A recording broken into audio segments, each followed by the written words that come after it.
Good morning, students. In our today's session, we are going to continue the poem Alice Well or Poverty, written by William Wordsworth. I suppose we need to continue from the stanza. And whither are you going, child? Tonight alone, these lonesome ways. To Durham, answered she, half filed, then come with me into the shades. So here we know what happened. Actually, what is happening there? Sriram is studying something else. That's what happening. That is only happening.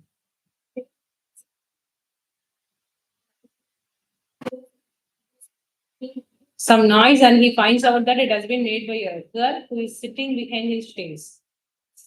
Now he approaches the girl. He wants to know what is the reason why she is crying. Okay. And whither are you going, child? Tonight alone, these lonesome. Where are you going? So it has become night. What is the problem? Or where are you going? He's asking some formal question to know about the whereabouts of the girl. To Durham answered she, half filed, then come with me into the chaise. So here she answers properly, indicating the place to which she belongs. So here she mentions a city's name, Durham. Where is that city? A city in Northeast England. A city in Northeast England. Okay. And she answers that question in a, what do you mean by half file, half natural way? She doesn't know what to do. That is why she's answering half natural way. Then come with me into the chaise. So this has been told by the narrator. He is offering her a seat in his chaise to drop her at the place where she wants to. Insensible to all relief, sat the poor girl, and forth did send sob after sob, as if her grief could never, never happen. So insensible, no? Actually, no. She feels like there is no relief at all. She's in a state that she could not find any kind of relief to her problem. Sat the poor girl and forth did send sob after sob. What do you mean by that? She's sitting now, she is accepting that offer made by the poet, made by the narrator, and she sits there, and even after sitting there, no, she has not come out of her problem, she has not come out of her grief, rather, she's crying again and again. As if her grief could never, never have an end. What do you mean by this? She's crying there like as if there is no end for her grief. Okay. My child in Dam, do you dwell? She checked herself in her distress and said, my name is Alice Ferry. I am fatherless and motherless. So here, where are you dwelling? What do you mean by dwell? Where do you live? We used to ask him. That is what is asked by the narrator. She checked herself in her distress. No, even though she is in distress, she answers that question by introducing herself. Her name is Alice Well, and she is an orphan. So that she says, I am fatherless and motherless. And I to Durham, she says, belong. Again, as if the thought would choke her very heart, her grief grew strong, and all was for her tattered cloak. What is that? And she says, no, this is the direct answer to the question asked by the narrator. So, where do you belong? So, in the earlier stanza, he asked the question, no, what is the question? My child in Durham, do you dwell? So, here, in the next stanza, she answers, I to Durham, I belong to Durham, she says. Again, as if the thought would choke, immediately giving an answer. No, immediately after giving the answer, no, she feels like she has stopped breathing and she has got some trouble in breathing. Her very heart, she feels like that. It's not happening really. Her grief grew strong. Suddenly, she feels like her problems grow larger and larger.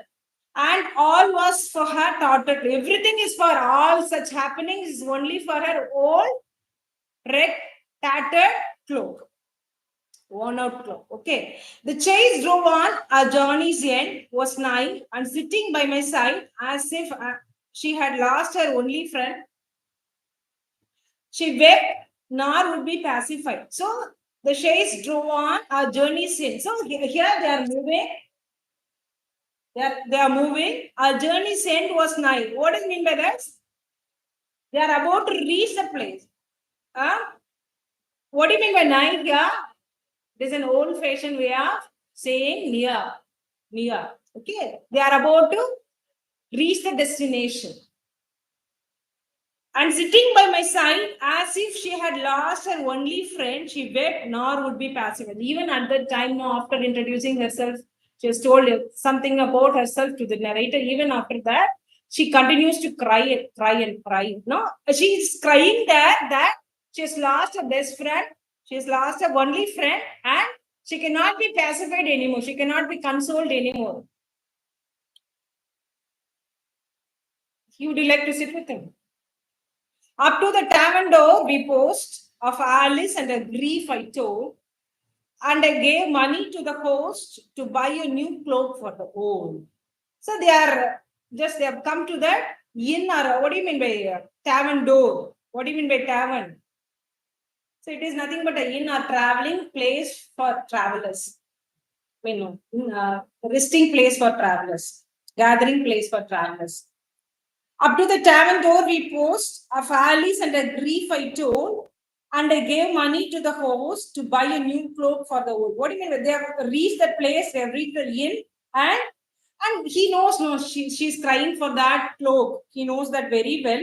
And he gives the money to the host. Who is the host here? The person who is working for the inn, no? He gives the money to that person, and he asks the person to buy a new cloak for the instead of the old one. She has lost, it is not in the condition, she cannot use it again. Am I right? So he is giving money to the host of the inn to buy a new cloak for the room. And let it be of duffel grey, as warm a cloak as man can sell. Proud creature was she the next day, the little orphan Alice fell. So here she mentions the color. What do you mean by duffel grey? This is a shade of grey, and he indicates the material of that cloak. What is that? It is actually, no, it is inspired from a fabric which is coarse, which is rough woolen. Okay. As warm a cloak as man can sell. So it should be in duffel grey, and it should be warm enough to give her protection. Proud creature was she the next day, the little orphan Alice. So he feels like on the next day she'll be very happy and she'll be a proud person because she has got a new cloak. This is the end of the poem here. Now let us look at the literary devices that has been used by the poet to write this poem. So first one is imagery. What is imagery? Class after class, I have been telling the definition again and again to make you understand the topic clearly. What is imagery? The use of vivid descriptive language. What is the purpose of using that vivid descriptive language? To create. Why? Why it is to create? What is the use of that vivid descriptive language? To create something. What is that something? To create powerful images in the minds of the readers. So here he is using imagery, but no, he has given a vivid description about the coat of Alice. No, and stanza number 1, 2, 3, 4, 5, 6, 7. Look at stanza number 7. Line number 3. A weather beaten rag as ever from any garden scarecrow dangle. And in the next stanza also, a miserable rag indeed. And in the next page also, you can find some of the reference about the coat. Cloak. The next one is symbolism. Symbolism is nothing but the use of, what is it? Objects, colors, or some other elements to refer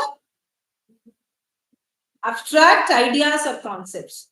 So here, cloak has been used to to denote dignity, warmth, and protection or emotional security. So what is the purpose of using the word journey here? It is to denote the end of life, not only the place of destination. Here it has been used by the poet to denote the end of life. The next one is pathos. What do you mean by pathos?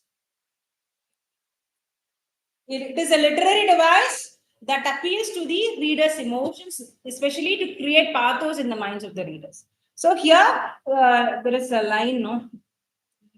Six stanza, first line, my cloak, no other words she's saying. So here, now when he finds a girl, behind the shades, he finds her in the position of saying only the word my cloak. Other than that, she's not speaking anything else, no. So next you'll see the themes. What are all the themes that has been adopted by the poet? Sundaresan, can you point out any one of the themes used by the poet? Yes. What is the poem that we are dealing with today? Alice fell or poverty. So the title indicates that first theme or predominant theme is poverty. Next one is innocence and vulnerability. It is shown by the character of the girl. Third one is compassion and natural responsibility. So here now let us see some let us see about rhyme scheme. Can you find out any particular pattern used by the poet? ABAB. Throughout the poem, there are totally 15 stanzas. Each stanza consisting of 4 lines. Totally 60 lines are there. Each stanza has the same pattern. ABAB. So it is actually steady flowing pattern, which is the best one for you writing. Telling stories or creating sensational things. That is why the poet has used this rhyme scheme, ABAB. Okay. Now let us look at the meter. We are already introduced to iambs. So here the poet has used iambic tetrameter. Tetra means 4. Iambs has 2 syllables. First one is, I already told you now. Iambs. First one is unstressed followed by the stressed one. So each line has 4 into 2. 4 iambs means 4 into 2, 8. Okay, simple one. There are totally 8 syllables in each line of the. So now let us see the questions. First one is, how does Wordsworth portray the emotional state of Alice? Second one is, explain the speaker's act of kindness. So these are the questions, especially from that poem, Alice fell or poverty. Now I have to continue from this stanza in Tamil. So நம்ம பார்த்தோம் இல்லையா previous கிளாஸ்ல தமிழ்ல என்ன முடிச்சேன் அப்படின்னா find out பண்றது அந்த கேர்ள் வந்து அழுதுன்னு இருக்கா. எஸ்பெஷலி எதுக்கு அவரோட அந்த வீல்ல வந்து க்ளோக் மாட்டின்னு இருக்கும், அது எடுக்க முடியல. எடுத்தாலும் அது வந்து அகைன் யூஸ் பண்ற அளவுக்கு இல்ல, ரொம்ப கிழிஞ்சு போயிடுது. சரியா? இப்ப எங்க போறமா, நீ ஏன் தனியா போற இந்த டைம்ல, எங்க போற அப்படின்னு கேக்குறப்ப நீ என்ன அவ சொல்றா, டர்ஹாம் போறேன். ஓகே, இப்ப என் கூட தான் வா, நான் உன்னை டிராப் பண்றேன், நீ வான்னு சொல்லி ஆஃபர் பண்றேன். சோ ஓகே, இப்ப அவளுக்கு அங்க உட்காந்து கூப்பிடுற, அவளுக்கு பதிலே மத்த எதுவும் பேச முடியல, அழுதுட்டே இருக்கா. அவளுக்கு எப்படி ஃபீல் ஆறா, நமக்கு ஒரு பெரிய ப்ராப்ளம் இருக்கு, அந்த ப்ராப்ளமுக்கு சொல்யூஷனே இல்லை அப்படிங்கிற அளவுக்கு அழுதுட்டே இருக்கா. விசிம்பி அழுதுட்டே இருக்கா. அதுக்கு எண்டே இல்லை, அது ப்ராப்ளமுக்கு எண்டே இல்லைங்கிற அளவுக்கு அழுதுட்டே இருக்கு. ஓகே, நீ எங்க இருக்கமா, டேம்ல இருக்கியா நீ அப்படின்னு விசாரிக்கிறப்ப கூட அவ என்ன பண்றா, மறுபடியும் இந்த துக்கத்தோடய பதில் சொல்றா. அப்ப அவர் கேட்ட கொஸ்டினுக்கு டைரக்டா பதில் சொல்லாம அவனோட பேர் ஆலிஸ் வெல்ல இன்ட்ரோடியூஸ் பண்ணிட்டு, எனக்கு அப்பாவும் இல்லை அம்மாவும் இல்லை. அவருக்கு இன்னும் கொஞ்சம் ஒரு மாதிரி ஆயிடும் இல்லையா, அந்த குழந்தை பாவம் தனியா வராலும் ஃபீல் பண்றாரு, க்ளோக் இப்படி ஆயிடுதுன்னு ஃபீல் பண்றாரு. அம்மாவும் இல்லை அப்பா யாருமே இல்லாத குழந்தைன்னு அவருக்கு ரொம்ப கஷ்டமா இருக்கு. இப்ப டரம் தான், நான் டரம்ல தான் இருக்கேன்னு சொல்றேன். ஓகே, அப்ப மறுபடியும் சொன்ன உடனே தொண்டை அடைக்கிறது, பேச முடியல, பிரீத் பண்ண முடியல, ஏதோ ஒரு ப்ராப்ளம் இருக்கிற அளவுக்கு அழற. ஓகே, மறுபடியும் துக்கம் அடைக்குதுன்னு சொல்லுவோம், துக்கம் நெஞ்சு அடைக்குதுன்னு சொல்லுவோம் இல்லையா. சோ அந்த அளவுக்கு அவருக்கு ரொம்ப வருத்தமா இருக்கு. எதுக்கு அழறா அப்படின்னா, போன் அவுட் ஆன க்ளோக் ஓல்டா இருக்கு, டானா இருக்கு, அது திருப்பி யூஸே பண்ண முடியாத க்ளோக். அது ஏன்னா அவள்கிட்ட அதை தவிர வேற எதுவுமே இல்லை, அவுட்டர் கார்மெண்ட். சரியா? அதனால அவள் ஓகே. இப்ப ஆல்ரெடி அவங்க almost there about to reach the place, destination வரப்போகுது. ஓகே, ஷேஸ் அங்க ஃபைனல் டெஸ்டினேஷன் வரப்போறாங்க. அப்ப பக்கத்துலயே உட்காந்துருக்கா. அவ எப்படி அவ்வளவு அழகுறது அவர் சொல்றாரு. ஒரு டைம் என்ன சொல்றாரு, அவருக்கு கிரீஃபுக்கு வந்து சொல்யூஷனே இல்லைங்கிற, ஜாஸ்தியாயிட்டே இருக்கிற மாதிரி அழறாங்கிற. இன்னொரு டைம் இந்த ஸ்டான்ஸால என்ன சொல்றாரு, அவளோட ஒரு ஒன்லி ஃப்ரெண்ட லூஸ் பண்ணிட்டா, ஃப்ரெண்டே இல்ல, இவர் யாருமே ஃப்ரெண்டு இல்லைங்கிற அளவுக்கு அவ அழுதுருக்கா. யாருமே சமாதானப்படுத்த முடியாத அளவுக்கு அழுது. ஆல்மோஸ்ட் அந்த இன்னுக்கு வந்துட்டாங்க. இன் வந்தாச்சு. இன் வந்ததுக்கு அப்புறம் அவருக்கு புரிஞ்சிருது இல்லையா அந்த பொண்ணு எதுக்கு என்ன வருத்தப்படுறாங்க. அப்ப என்ன பண்றாரு, இவளுக்கு ஏதாவது நம்ம சொல்யூஷன் கொடுக்கணும்னா இப்ப என்ன பண்ண முடியும், அதுல வேற புதுசா ஒண்ணு வாங்கி கொடுக்கணும்னு அவர் புரிஞ்சிருது. இது திருப்பி யூஸ் பண்ண முடியாது இல்லையா. உங்க ஹோஸ்ட போய் நீங்க வந்து பணம் கொடுத்து நல்ல க்ளோக்கா ஒண்ணு வாங்கிட்டு வாங்க சொல்லி பைசா கொடுக்குறாரு. நெக்ஸ்ட் சான்ஸால அதை நம்ம டிஸ்கிரிப்ஷன் வந்து என்ன கலர் கொடுக்குறாரு அப்படின்னு டஃபல் கிரே, அது உலன் கோர்ஸ் உலன் மெட்டீரியல் இருக்கணும், கிரே ஷேட்ல இருக்கணும்னு சொல்லி மென்ஷன் பண்ணி பைசா கொடுத்தாரு. ஓகே, அவர் ஃபீல் பண்றாரு. நெக்ஸ்ட் டே அந்த பொண்ணு சந்தோஷமா இருப்பாள். இன்னைக்கு இந்த க்ளோக்குக்கோசரம் இவ்வளவு அழந்து இவ்வளவு வருத்தப்படுறாள். நெக்ஸ்ட் டே வந்து ப்ரௌடா ஃபீல் பண்ணுவாங்க, ஹாப்பியா இருப்பாளே. So this is the end of the story. I hope you all have understood this poem. Let us all meet in our next session. Thank you.